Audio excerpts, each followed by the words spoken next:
Thank you for watching my video. My name is Mr. Charles Weniken. In this video tutorial, we are still on passive electronics component. This is the part 3 of it. I combined inductor or inductance and capacitor or capacitance together in this video. This part 3 aspect of it. I combine both inductor and capacitor. Now let's start with the inductor, being inductance. Inductance, the symbol is L and is measured in Henries, being H, is the element used for the storage of energy in the form of an electromagnetic field. I repeat, is the element used for the storage of energy in the form of an electromagnetic field. Electromagnetic energy is stored within the terms of a coil as long as a time varies current keep flowing through the inductor. Definitely, I will discuss on coil. Because from coil we have inductor, from coil we have relay, from coil we have so many other components. I will discuss on coil. When I will treat coil, then we know when coil has been transformed, we know the name that it has been given. So in that case, I want you to understand that inductor or inductance, it has to deal with coil. Coil is involved in terms of inductor or inductance. So that is how it is. Definition of inductance. We can now define inductance L as a measure of an inductor resistance to the change of current with the large the value of inductor, the large the value of inductance, the lower the rate of change of current. I repeat, then we can define inductance as the measure of an inductor, which means what I'm trying to say here is you can see that it has a resistor, bracket and close, which means inductor is similar to a resistor. Now, to the inductor or inductance, what it does is what we are about to discuss now. To the change of current with the large the value of inductor, the lower the rate of change of current. Like resistance, inductance is always a positive value. Remember when we discuss on the first video of passive, I told you that passive components are always positive. So what I'm trying to explain here is inductance is as well a positive value. Self-inductance.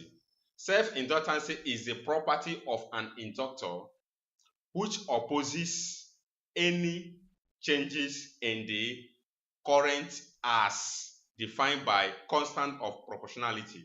Remember, inductance is the property of an inductor which opposes any changes in the current as defined by the constant of proportionality, with the voltage generated in the coil being proportional to the rate of change of current flowing through it with respect to time. What I'm trying to explain here, let me make it brief. Inductance, self-inductance, is a property of inductor. It opposes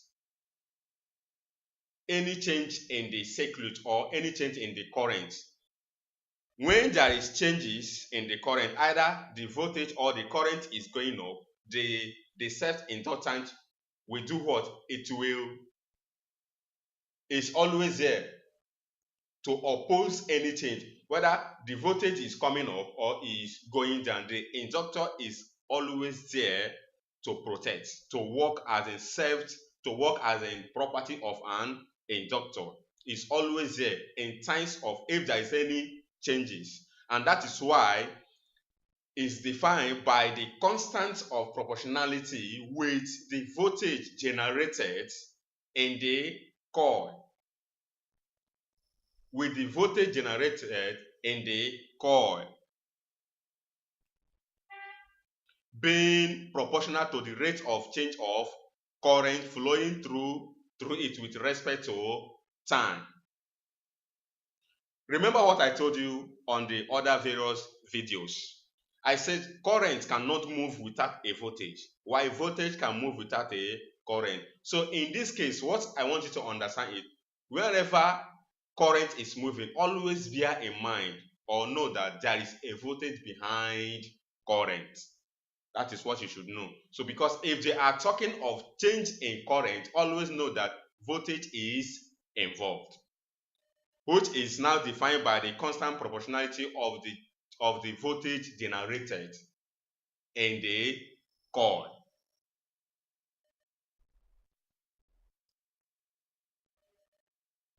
Now, the impedance of an inductor called inductive reactance varies with frequency, and in an ideal inductor, the current of the AC sine wave lag the voltage by 90.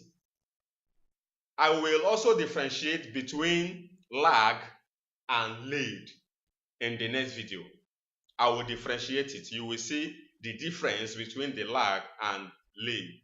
And you will see, I will explain it very much more better once I am treating on that particular video, because I told you that this passive component, it has series 4. It has part 1, part 2, part 3, and part 4.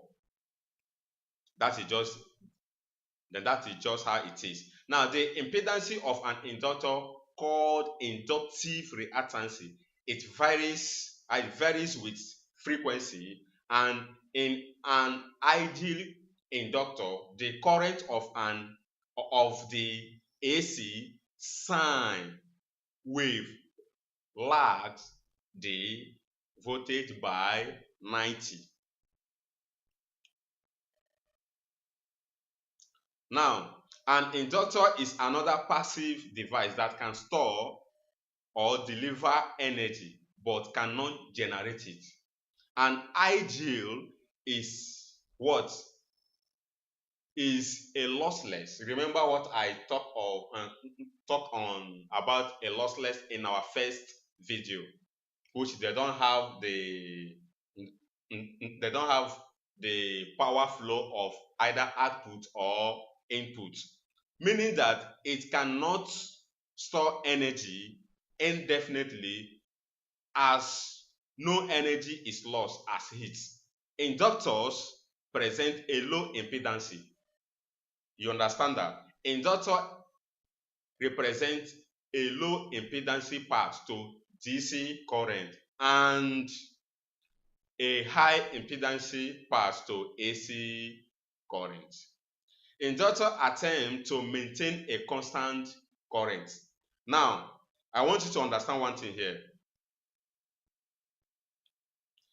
From the definition of inductance, which I defined here, is the measure of an inductor, which means what is the measure of an inductor?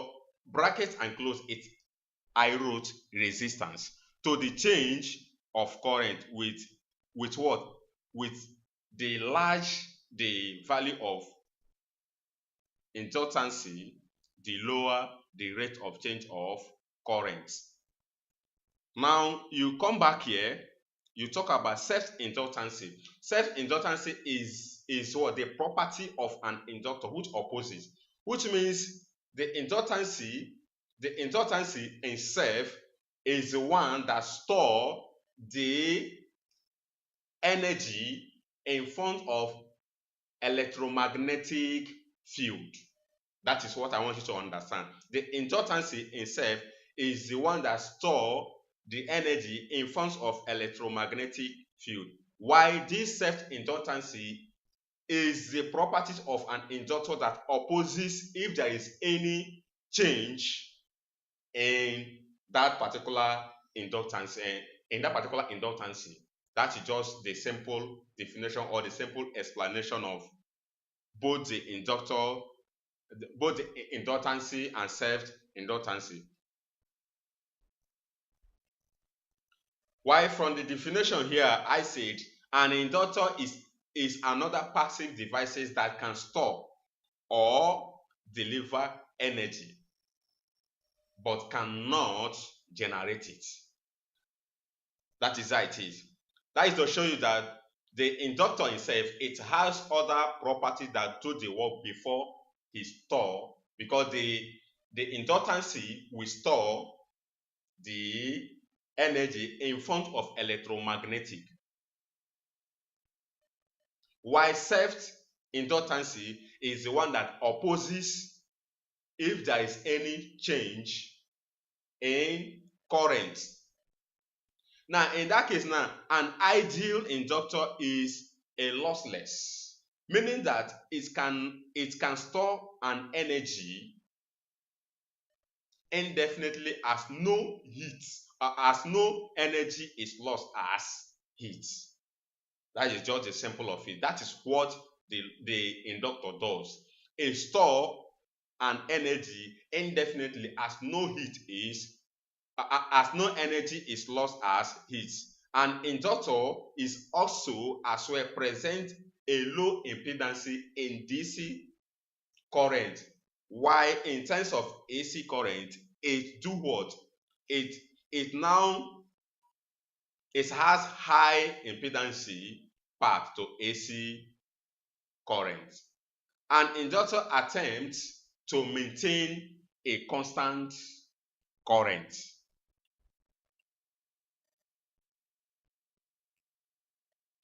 Let's go straight to capacitor. Capacitor, unlike an inductor which stores its energy magnetically, a capacitor stores energy in form of an electrostatic field between its plates. That is where you will see the dielectric comes on board. Capacitor stores energy in form of the form of an electrostatic field between its plates. In that case, that is where we will just discuss dielectric material, just brief aspect of it, until once I am making a video on capacitor, then I will explain every bit of capacitor and the dielectric, everything about it.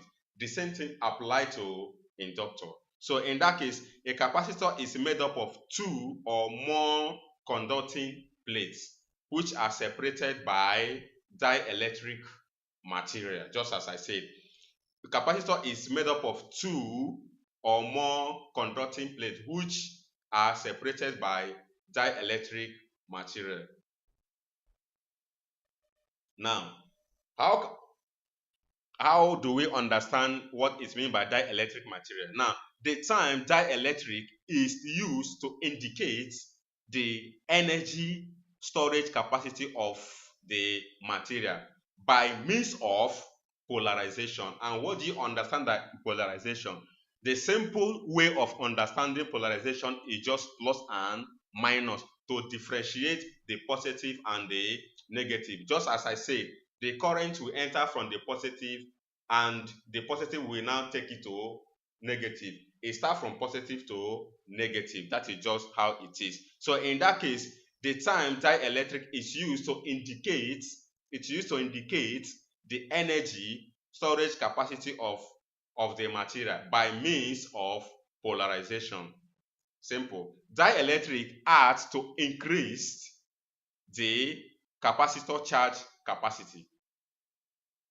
You see that the function of the dielectric is to increase the capacitor charge capacity. That is the work of dielectric. An example of dielectric material, it can be glass, ceramic, plastic, film, air, vacuum, paper, mica, oxide layer, etc.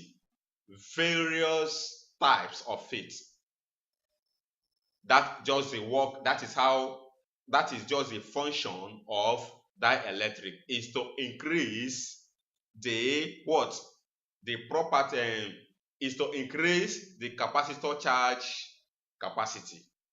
An example which I have already mentioned here before: glass, ceramic, plastic film, air, vacuum, paper, mica, oxide layer, etc. There are numerous to mention. Until once I am treating capacitor series, then you will see each and every one of them. Now, capacitors. A capacitor is a component that can actually gather and hold a charge in a way that is similar to what a battery does. It can hold the charge even when the voltage is no longer applied. Now, there is a specific capacitor that will do this kind of job, which is called electrolytic capacitor. Is the one, even if there is no voltage, as long as voltage has been applied before, once it has been removed, it still store voltage on it until you do what? You discharge it. And how do we discharge it? You will discharge it by using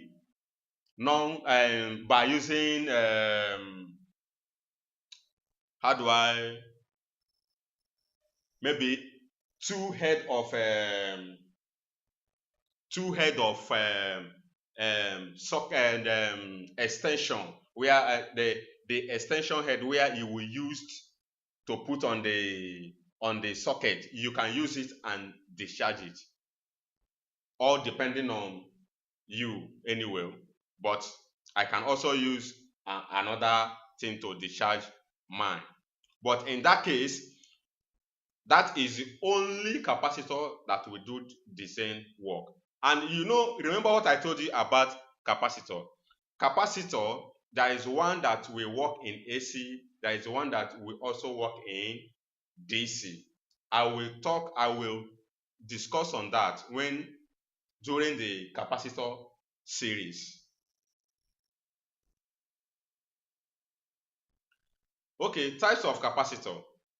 Many different types of capacitor include film capacitor, mica capacitor, ceramic capacitor, electrolytic capacitor, aluminum, and so on and so forth. All this will be discussed on that particular time that I will talk on capacitor series. And if you understand when I discuss on dielectric, you can see that we have ceramic here, we have plastic film, we have air, and so on and so forth. We also have mica. Now, once you come in types of capacitor, you can also see that we have film capacitor, mica capacitor, ceramic capacitor. That is to show you that they name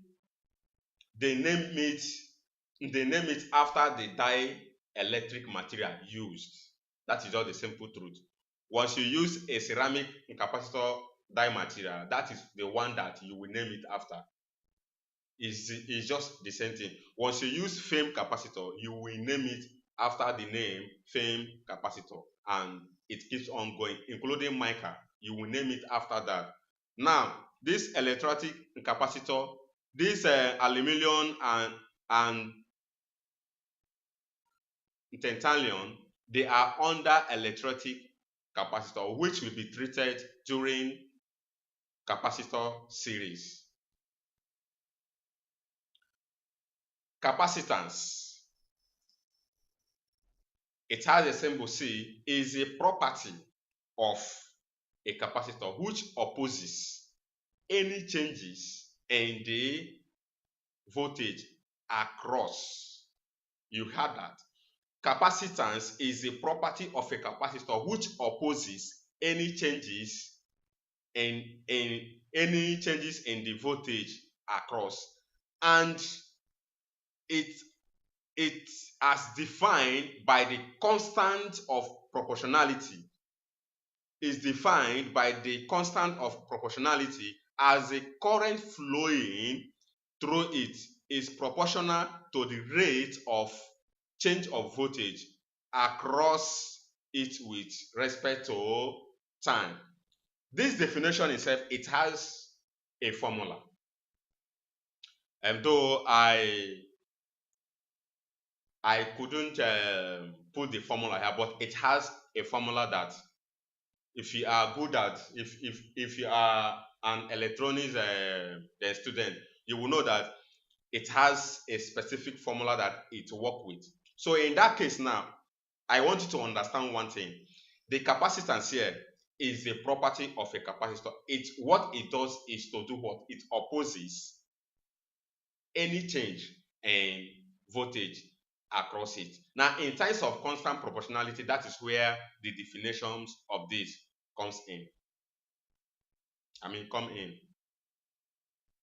Now, let's go straight to this place now.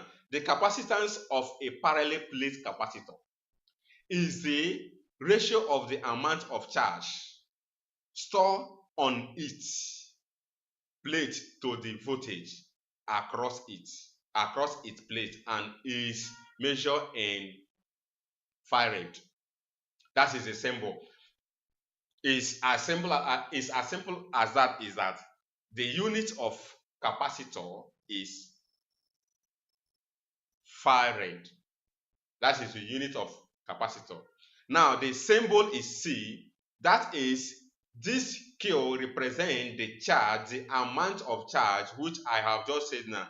The capacitance of a capacitor, the capacitance of a parallel plate capacitor is the ratio of the amount of voltage, amount of charge stored. This Q represents the charge stored on its plate to the voltage across its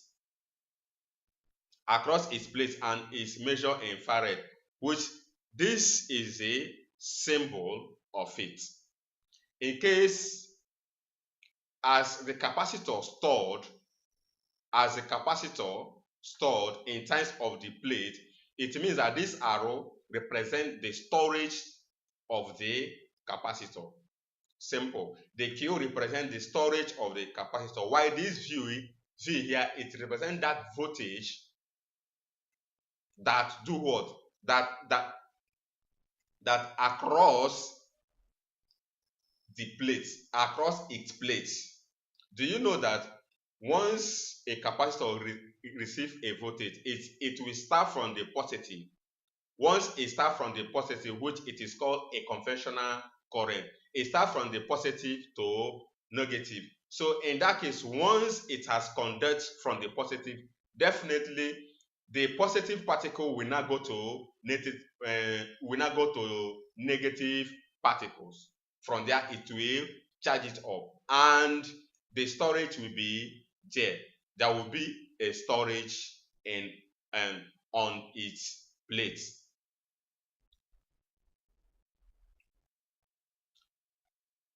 Now, capacitor represents a low impedance to AC. In inductance, we say what? We say inductor represents a low impedance in DC, while high impedance in AC. Now, in capacitor, represent a low impedance part to AC signal, but we block DC.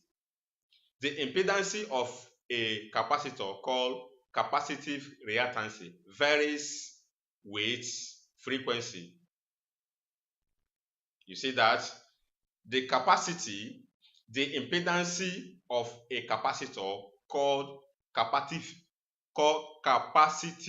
reactance varies with frequency.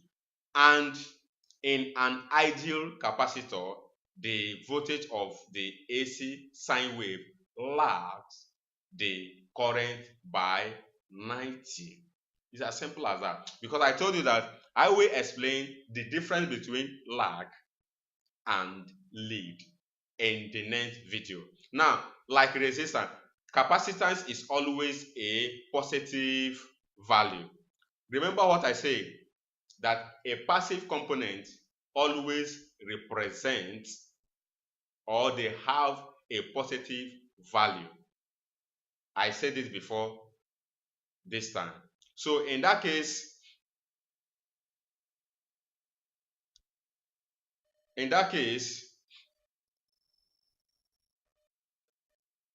try to understand something here. The capacitance of a parallel plate, we are now talking of the parallel plate of the capacitor, which what? Charges. Once the amount of ratio of the charge has been stored on it, remember that there is no how that the capacitor will not stored a voltage. It must store a voltage or a current. And even if when you remove the power from the source, there is a specific voltage and there is a specific amount of a capacitor that will store a voltage, even if the current is not even there again. So that one that is called electrolytic capacitor. That is the one that stored the voltage in the absence of a current. Thank you once again for watching my video. Please, if you find my video useful, subscribe to my channel, comment, like. See you in the next class and expect more video from me.